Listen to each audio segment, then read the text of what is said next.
Security force sing namiyamgi ihau lakshina bahon nabada kahen ba thawong chathaba chumde haina hanagi Chief Minister Biren fongdorakli. Wafamasi MSFDS ta pangthokhiba Constitution Day ga mari lainana paumi sing na hangba wahangi paukomoina Biren na fongdorakhibani. Mahagna makha taraduna laibag asigi Constitution na mipum khuding makpo chap manaba mityang thamduna afaba amadi chawkhatpa lamdam ama oinaba ngaklo piri haina fongdokhi. Loinana sangai festival pangthokpa yaning de haiduna IDP amadi miyamna Hauriba, ihawasi violence talk na bahot na bamathautai.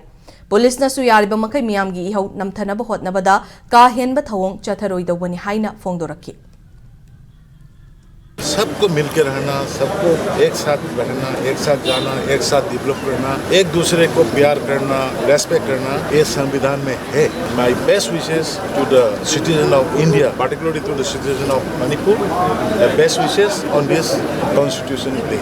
There is no place for violence, might be from any angles. But as a politician, as a public leader, I will say to the police, don't do any access to the general public. Restraint करना बहुत जरूरी. Public को friendly और humanly treat करना, treatment देना, बातचीत करना बहुत जरूरी है. We should not do any excess treatment to the people.